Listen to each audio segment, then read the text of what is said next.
Assalamualaikum. Maa ngi tudd Fatou Komo am jafe-jafe pour ñëw pour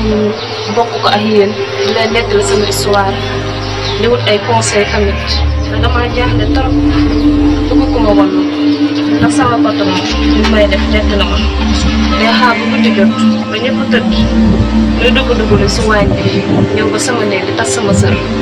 di ma viol di ma def na ko su dul noonu may bëgg wallu te damaa ñëw rek si ñetti weer yi pour liggéey pour bu école tijjee ma fay sama jaar continuer sama patron bi sax bu baaxoon naa am ma bàyyi sama jaar bi continuer di liggéey waaye li may def ñaaw na trop te sonn naa man xaw ma ne fan laa koy waxee te sama tante moom yëgul dara la xew si kër te kër gaa ngi toj te moom yëgul dara si lu xew man daa xaw ma nan laay def ba wax ko ko bu si ëppalul woon sax ñu mën a wax mais da say ëppal trop. xanaa lu mu lay fay baax. li may fay baax na sax de man ma ko waxee ni ko 40 000 laay fayoo ko mu ne ma def naa ko 70 000 man sa dama tiit gëmeewu ma ko ma ne dal naa si nekkate yooyu moom am na leneen lu muy xool si ginnaaw am na leneen lu mu si bëgg ma liggéey dawal ba si kanam nekkate yoo daf maa bëgg a jabaroo saa yu ma tëddee wala ñoom sama tante tëdd mu ñëw fekk ma sama néeg di dem lu waañ ba nekkate sama néeg la jëm si di tas sama sër di ma tëddee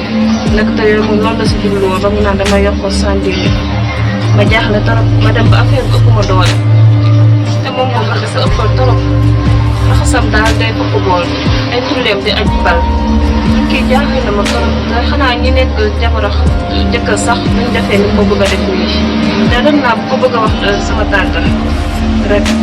fekk xaritam di wax loolu ma daal di wëññeeku waat ñuy waxtaan si lu demee noonu te moom lu ne la may dafa dim na ma ay takk di ma yokkal sama salaire di ma jëndal lu nekk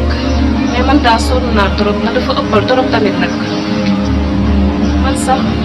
nañu ma ko dem naa ba si kanam ma daal koy bëgg mais tamit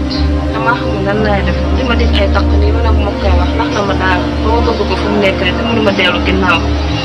lu naa ko trop waaye tax gi may wax moom te xam naa bis bu ko defee xam naa su lu ko def dinaa di ñemewu jabaram pour takk ay bonax yooyu sañ koo def sax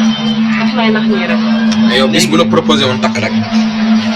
su ma ko proposé woon dinaa nangu ndax man tamit bañu ma ko bëgg naa ko trop mais dafa ëppal daal dafa ëppal trop bu ko doon def ay benn sax si semaine bi sax bu mën a nangu mais dafa ëppal bëgg ko def si jour bi ay ñetti yoon loolu day metti si man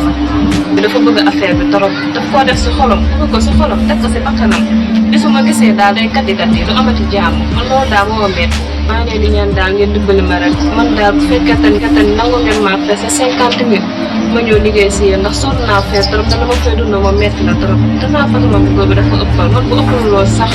mu mën a wax mais dafa ëppal trop dama jabaroo xam naa daf may nax lu yàgg ba mu takk ma